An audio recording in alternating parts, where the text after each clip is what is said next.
വിശദമായ വാർത്തകളിലേക്ക്. മ്യാൻമറിലും തായ്ലൻഡിലും ഉണ്ടായ വൻ ഭൂചലനത്തിൽ 100-ലേറെ മരണം, നിരവധി കെട്ടിടങ്ങളാണ് തകർന്നത്. മ്യാൻമറിലെ മാൻഡല നഗരം തകർന്നടിഞ്ഞു. രക്ഷാപ്രവർത്തനം തുടരുകയാണ്.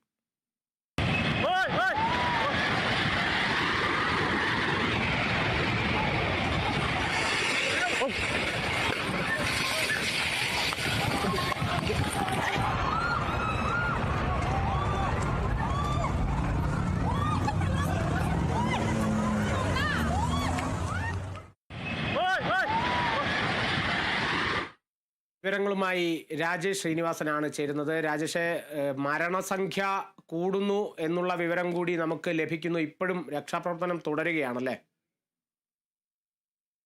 കാളിദാസൻ, ഈ മ്യാൻമറിനെ നടുക്കിയ ഒരു ഭൂകമ്പം തന്നെയാണ് ഇപ്പോൾ ഉണ്ടായിട്ടുള്ളത്. എന്നാലും തുടരെയുള്ള ഭൂകമ്പത്തിൽ മ്യാൻമർ ജനത ഒരു നടുങ്ങിയിരിക്കുക എന്ന് തന്നെ പറയേണ്ടി വരും. ഇന്ന് ഉച്ചയോടെ പ്രാദേശിക സമയം 12:50 അല്ലെങ്കിൽ മ്യാൻമറിന്റെ ചരിത്രത്തിലെ ഇത്രയും വലിയ തീവ്രമായ ഒരു ഭൂകമ്പം അനുഭവപ്പെടുന്നത്. റിക്ടർ സ്കെയിലിൽ 7.7 തീവ്രത രേഖപ്പെടുത്തിയ ഒരു വലിയ ഭൂകമ്പമാണ് ഉണ്ടായിട്ടുള്ളത്. ഇത് റിക്ടർ സ്കെയിലിൽ 7.7 എന്ന് പറയുമ്പോൾ 250 കിലോമീറ്റർ വരെ ഒരു വലിയൊരു അപകടം ഉണ്ടാക്കാൻ സാധ്യതയുള്ള ആ രീതിയിലുള്ള തീവ്രമായ ഭൂചലനമാണ് ഇപ്പോൾ ഈ മ്യാൻമറിൽ ഉണ്ടായിട്ടുള്ളത്. തൊട്ടു പിന്നാലെ 6.8% അല്ലെങ്കിൽ 6.8 തീവ്രത രേഖപ്പെടുത്തിയ മറ്റൊരു ഭൂചലനം കൂടി ഉണ്ടായിട്ടുണ്ട്.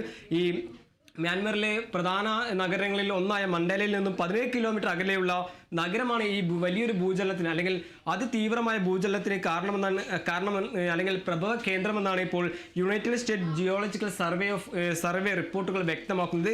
ഈ മ്യാൻമറിന് പുറമെ ഈ തായ്ലാൻഡിലും ഈ അയൽ രാജ്യങ്ങളായ ബംഗ്ലാദേശിലും ഇന്ത്യ അടക്കമുള്ള അയൽ രാജ്യങ്ങളിലും ഇതുപോലെ ഒരു ഭൂചലനം അനുഭവപ്പെട്ടിട്ടുണ്ട്.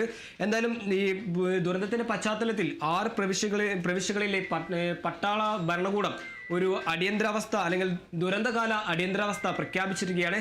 ഇതിൽ തന്നെ വ്യക്തമാകുന്നു ഈ തീവ്രത അല്ലെങ്കിൽ ഈ ഭൂചലനത്തിൻ്റെ തീവ്രത എത്രത്തോളമാണെന്നുള്ള കാര്യം ഇപ്പോൾ വ്യക്തമാവുകയാണ്. ഏകദേശം 100-ലധികം മരണമാണ് ഇപ്പോൾ മ്യാൻമർ ഭരണകൂടം ഔദ്യോഗികമായി സ്ഥിരീകരിക്കുന്നത്. എന്തായാലും ഇനിയും കൂടുതൽ വിശദാംശങ്ങൾ അല്ലെങ്കിൽ മരണസംഖ്യ സംബന്ധിച്ചുള്ള കൂടുതൽ കാര്യങ്ങളെല്ലാം പുറത്തു വരേണ്ടതുണ്ട്. നമുക്ക് ദൃശ്യങ്ങളിൽ വ്യക്തമാകുന്ന പോലെ തന്നെ വലിയൊരു ഭൂചലനം തന്നെയാണ് ഇപ്പോൾ മ്യാൻമറെ സംബന്ധിച്ചോളം അല്ലെങ്കിൽ തായ്ലാൻഡിനെ സംബന്ധിച്ചോളം ഉണ്ടായിട്ടുള്ളത്. ഇതിൽ 80ഓളം തൊഴിലാളികളാണ് ഈ ഭൂചലനത്തിൽ കുടുങ്ങിക്കിടക്കുന്നത് എന്നാണ് ഇപ്പോൾ മ്യാൻമർ സർക്കാർ ഭരണകൂടം അല്ലെങ്കിൽ പട്ടാള ഭരണകൂടം വ്യക്തമാക്കുന്നത്. എന്തായാലും മ്യാൻമറിലെ മണ്ടേലയിൽ നിന്ന് 17 കിലോമീറ്റർ അകലെയുള്ള നഗരമാണ് ഈ ഭൂചലനത്തിന്റെ പ്രഭവ കേന്ദ്രമെന്നാണ് ഇപ്പോൾ United state of geological survey റിപ്പോർട്ടുകൾ വ്യക്തമാക്കുന്നത്. എന്തായാലും ഇതുമായി ബന്ധപ്പെട്ട് പ്രധാനമന്ത്രി ഒരു ഉന്നതതല യോഗം അല്ലെങ്കിൽ അടിയന്തര യോഗം വിളിച്ചിട്ടുണ്ട്. ഈ ജനങ്ങൾ പരിഭ്രാന്തിപ്പെടരുത് അല്ലെങ്കിൽ ഒരു അപകടനില തരണം ചെയ്യണം അല്ലെങ്കിൽ ഈ കൂടുതൽ സഹായം, അന്താരാഷ്ട്ര സഹായം എല്ലാം മ്യാൻമറിൽ ലഭിക്കുമെന്നൊരു കാര്യം കൂടി ഇപ്പോൾ പ്രധാനമന്ത്രി വ്യക്തമാക്കുന്നു. എന്തായാലും കൂടുതൽ വലിയ രീതിയിലുള്ള മ്യാൻമറിലെ പ്രസിദ്ധമായ ആവാപാലമടക്കം വലിയ ബഹുനില കെട്ടിടങ്ങൾ ആണ് ഈ ഭൂചലനത്തിൽ നിലംപരിശമായത്. എന്തായാലും ഇതിന് കൂടാതെ ഒരു അന്താരാഷ്ട്ര സഹായം കൂടി ഇപ്പോൾ പ്രഖ്യാപിച്ച് അല്ലെങ്കിൽ സഹായം കൂടി അഭ്യർത്ഥിച്ചിരിക്കുകയാണ് ഇപ്പോൾ മ്യാൻമറിലെ പ്രധാനമന്ത്രി. എന്തായാലും ഭൂചലനത്തിലെ പശ്ചാത്തലത്തിൽ ആവശ്യമായ സഹായങ്ങളെല്ലാം മ്യാൻമറിന് ചെയ്യുമെന്നൊരു വാഗ്ദാനം കൂടി ഇപ്പോൾ ഇന്ത്യയുടെ പ്രധാനമന്ത്രി നരേന്ദ്രമോദി അദ്ദേഹത്തിന്റെ സാമൂഹ്യ മാധ്യമമായ എക്സിലൂടെ പങ്കുവച്ചിട്ടുണ്ട്. എന്തായാലും മരണസംഖ്യ കൂടാനുള്ള സാഹചര്യമാണ് ഇപ്പോൾ മ്യാൻമറിലെ പട്ടാള ഭരണകൂടം വ്യക്തമാക്കുന്നത്. ഇതിന് പിന്നാലെ ഈ തായ്ലാൻഡിലും ഇതുപോലെ ഒരു ഭൂചലനം അനുഭവപ്പെട്ടു. ഏകദേശം കുടുങ്ങിക്കിടക്കുന്ന 40ഓളം തൊഴിലാളികളാണ് ഇതുപോലെ വിവിധ കെട്ടിടങ്ങളിൽ കുടുങ്ങിക്കിടക്കുന്നത് എന്നതാണ് ഇപ്പോൾ തായ്ലാൻഡ് ഭരണകൂടം വ്യക്തമാക്കുന്നത്. എന്തായാലും മ്യാൻമറിനെ സംബന്ധിച്ചോളം വലിയ രീതിയിലുള്ള അല്ലെങ്കിൽ റിക്ടർ സ്കെയിലിൽ 7.7 രേഖപ്പെടുത്തിയ ഒരു വലിയ തീവ്രമായ ഭൂചലനം തന്നെയാണ് ഇപ്പോൾ മ്യാൻമറിൽ അനുഭവപ്പെട്ടത്. തൊട്ടു പിന്നാലെ 6.8 രേഖപ്പെടുത്തിയ മറ്റൊരു ഭൂകമ്പം കൂടി ഇപ്പോൾ മ്യാൻമർ ജനതയെ നടുക്കിയിരിക്കുകയാണ്.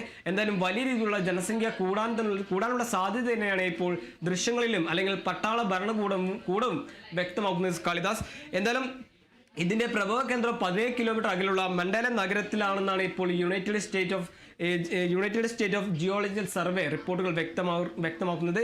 എന്തായാലും മരണസംഖ്യ കൂടാനുള്ള സാഹചര്യവും കൂടി ഇപ്പോൾ മ്യാൻമർ ഭരണകൂടം വ്യക്തമാക്കുന്നുണ്ട്. അതേസമയം തന്നെ ഈ ഭൂചലനത്തിന്റെ പശ്ചാത്തലത്തിൽ ഒരു സുനാമി മുന്നറിയിപ്പ് നൽകിയിട്ടില്ല എന്നത് ഒരു ആശ്വാസമുള്ള ഒരു കാര്യം കൂടി നിലവിൽ ഇപ്പോൾ വ്യക്തമായിരുന്നു. എന്തായാലും ഇന്ത്യയിലും ഇതുപോലെ ഈ അയൽരാജ്യമായ ഇന്ത്യയിലും ബംഗ്ലാദേശിലും വിയറ്റ്നാമിലും അടക്കം ഈ ചെറിയ രീതിയിലുള്ള അല്ലെങ്കിൽ നേരിയ ഭൂചലനം ഇതുമായി ബന്ധപ്പെട്ട് അനുഭവപ്പെട്ട വാർത്ത കൂടി നിലവിൽ ഇപ്പോൾ പുറത്തു വരുന്നത്. എന്തായാലും രക്ഷാപ്രവർത്തനമെല്ലാം ദ്രുതഗതിയിൽ തന്നെ മുന്നോട്ട് പോവുകയാണ്. അല്ലെങ്കിൽ മരണസംഖ്യ ഇനിയും കൂടാനിരിക്കാനുള്ള അടിയന്തര സഹായങ്ങളും കൂടി ഇപ്പോൾ മ്യാൻമർ സർക്കാർ അല്ലെങ്കിൽ മ്യാൻമർ പട്ടാള ഭരണകൂടം അഭ്യർത്ഥിച്ചിരിക്കുകയാണ്. അതുപോലെ തന്നെ ആഭ്യന്തര സഹായം, അന്താരാഷ്ട്ര സഹായം കൂടി ഇപ്പോൾ മ്യാൻമർ പ്രധാനമന്ത്രി അഭ്യർത്ഥിച്ചിരിക്കുകയാണ്. ഇതിന്റെ പശ്ചാത്തലത്തിൽ വലിയ രീതിയിലുള്ള മ്യാൻമറിനെ സംബന്ധിച്ചിടത്തോളം വലിയ രീതിയിലുള്ള ഈ ഭൂചലനം ഉണ്ടായ സാഹചര്യത്തിൽ ഈ പ്രധാനമന്ത്രി നരേന്ദ്രമോദി കൂടി ഇപ്പോൾ ഈ ആവശ്യമായ സഹായം കൂടി നൽകുമെന്ന് അദ്ദേഹത്തിന്റെ സാമൂഹ്യ മാധ്യമ അക്കൗണ്ടായ എക്സിലൂടെ കൂടി പങ്കുവച്ചിട്ടുണ്ട്. എന്തായാലും ഇതുമായി ബന്ധപ്പെട്ട് ഇനിയും കൂടുതൽ വ്യക്തത ഈ മ്യാൻമർ സർക്കാരിന്റെ ഭാഗത്തുനിന്നും തകർന്നടിയുന്നൊരു ഭൂമികുലുക്കം തന്നെയാണ് ഉണ്ടായിരിക്കുന്നത്. എനിക്ക് തോന്നുന്നു 2009 ഈ ഏഴ് തീവ്രതയ്ക്ക് മുകളിൽ പോയൊരു ഭൂകമ്പം തായ്ലൻഡിൽ ഉണ്ടായിരിക്കുന്നത്. ഇപ്പോൾ നിലവിലെ ഒരു സാഹചര്യം വെച്ച് ആരൊക്കെയാണ് ഇതിൻ്റെ ഉള്ളിൽ കുടുങ്ങിയിരിക്കുന്നത് അല്ലെങ്കിൽ ആരൊക്കെയാണ് മരിച്ചത് എന്നുള്ള വിവരങ്ങളൊക്കെ ഇനിയും സർക്കാർ അല്ലെങ്കിൽ അധികൃതർ ശേഖരിച്ചുകൊണ്ടിരിക്കുകയാണ് എന്നാണ് മനസ്സിലാക്കാൻ സാധിക്കുന്നത്, അല്ലേ? കാളിദാസ്, ഇതുമായി ബന്ധപ്പെട്ട് അല്ലെങ്കിൽ വലിയ രീതിയിലുള്ള ഭൂകമ്പവുമായി ബന്ധപ്പെട്ട് 100-ലധികം മരണമാണ് ഇപ്പോൾ മ്യാൻമറിലും അതുപോലെ തന്നെ തായ്ലാൻഡിലും സംഭവിച്ചത് എന്നാണ് ഇപ്പോൾ ഒരു അനൗദ്യോഗിക കണക്കുകൾ ഇപ്പോൾ ഭരണകൂടം വ്യക്തമാക്കുന്നത്. ഇതിൽ പ്രധാനമായും 80 പേർ അല്ലെങ്കിൽ 80 തൊഴിലാളികൾ ഇതുമായി ബന്ധപ്പെട്ട് വിവിധ കെട്ടിടങ്ങളിൽ അല്ലെങ്കിൽ തകർന്നു വീണ കെട്ടിടങ്ങളിൽ കുടുങ്ങിക്കിടക്കുന്ന ഒരു കാര്യം കൂടി ഇപ്പോൾ മ്യാൻമർ സർക്കാർ വ്യക്തമാക്കുന്നുണ്ട്. ഇനി തായ്ലാൻഡിനെ സംബന്ധിച്ചോളം തായ്ലാൻഡിൽ ചെറിയ രീതിയിൽ അല്ലെങ്കിൽ ഒരു മിതമായ രീതിയിലുള്ള ഭൂചലനത്തിൽ ഏകദേശം നിരവധി ബഹുനില കെട്ടിടങ്ങൾ തകർന്നു വീണ സാഹചര്യമാണ് തായ്ലാൻഡിനെ സംബന്ധിച്ചോളം ഉണ്ടായിട്ടുള്ളത്. ഇതുമായി ബന്ധപ്പെട്ട് 40ഓളം തൊഴിലാളികളാണ് ഇപ്പോൾ തായ്ലാൻഡിലെ വിവിധ പ്രദേശങ്ങളിൽ കുടുങ്ങിയെടുക്കുന്നത് എന്നാണ് ഇപ്പോൾ തായ്ലാൻഡ് ഭരണകൂടം വ്യക്തമാക്കുന്നത്. എന്തായാലും റിക്ടർ സ്കെയിലിൽ 7.7% മ്യാൻമറിൽ രേഖപ്പെടുത്തിയ ഭൂചലനം, തൊട്ടു പിന്നാലെ 6.8% 8 രേഖപ്പെടുത്തിയ തീവ്രതയും ഇപ്പോൾ മ്യാൻമറിലെ സംബന്ധിച്ചു. അങ്ങനെ ഇരട്ട ഭൂചലനത്തിൽ നടുങ്ങിയിരിക്കുകയാണ് ഈ മ്യാൻമർ ഭരണകൂടം. എന്തായാലും ഇതുമായി ബന്ധപ്പെട്ട് ഇനിയും കൂടുതൽ വ്യക്തത വരാനുണ്ട്. ഈ തകർന്നു വീണ ഈ കെട്ടിടങ്ങളിൽ നിന്നും അല്ലെങ്കിൽ തൊഴിലാളികളെ രക്ഷപ്പെടുത്താനുള്ള രക്ഷാപ്രവർത്തനമല്ല ഇപ്പോൾ ദ്രുതഗതിയിൽ പുരോഗമിക്കുകയാണ്. ഇതിന്റെ പശ്ചാത്തലത്തിലാണ് ഇപ്പോൾ ഒരു അന്താരാഷ്ട്ര സഹായം കൂടി പ്രധാനമന്ത്രി ഇപ്പോൾ അഭ്യർത്ഥിച്ചിട്ടുള്ളത്. എന്തായാലും ഇനിയും ഇതിലൊരു വ്യക്തത വരാനുള്ള മരണസംഖ്യയെ സംബന്ധിച്ചോളം അല്ലെങ്കിൽ കുടുങ്ങിക്കിടക്കുന്ന തൊഴിലാളികളുടെ എണ്ണത്തെ സംബന്ധിച്ചോളം അല്ലെങ്കിൽ മരണസംഖ്യയും സ്ഥിരീകരിച്ച കണക്കുകളെ സംബന്ധിച്ചോളം എല്ലാം കൂടുതൽ വ്യക്തത ഈ വരും മണിക്കൂറിൽ വ്യക്തമാക്കുന്നതാണ് ഇപ്പോൾ മ്യാൻമറിലെ പട്ടാള ഭരണകൂടം വ്യക്തമാക്കുന്നത്. കാളിദാസ്, അതെ, അതുതന്നെയാണ്. മരണസംഖ്യ കൂടുന്ന ഒരു സാഹചര്യം കൂടിയാണ്. ഇനിയും ഈ രക്ഷാപ്രവർത്തനം തുടർന്നുകൊണ്ടിരിക്കുന്നു. ആരൊക്കെയാണ് മരിച്ചത്, ആരൊക്കെയാണ് കുടുങ്ങിക്കിടക്കുന്നത് എന്നതിനെ സംബന്ധിച്ചുള്ള കൂടുതൽ വിവരങ്ങളൊക്കെയാണ് കൃത്യമായി കണക്കുകൾ പുറത്തു വരാനുള്ളത്. 2009 മ്യാൻമറിലെ ഭൂമികുലുക്കത്തിന് ശേഷം കണ്ടിട്ടുള്ള ഏറ്റവും വലിയൊരു ഭൂമികുലുക്കം എന്ന് കൂടി വേണമെങ്കിൽ പറയാം. കാരണം 7 തീവ്രത രേഖപ്പെടുത്തിയ അവസാനത്തെ ഭൂമികുലുക്കം എന്ന് പറയുന്നത് മ്യാൻമറിൽ ഉണ്ടായത് 2009 2004 9 തീവ്രത രേഖപ്പെടുത്തി അല്ലെങ്കിൽ 9 തീവ്രത കടന്നിട്ടുള്ളൊരു ഭൂമികുലുക്കം തന്നെ മ്യാൻമർ സാക്ഷിയായത്. എന്നിരുന്നാലും രക്ഷാപ്രവർത്തനം തുടർന്നുകൊണ്ടിരിക്കുന്നു. രാജേഷ് ശ്രീനിവാസനാണ് വിവരങ്ങൾ നൽകിയത്.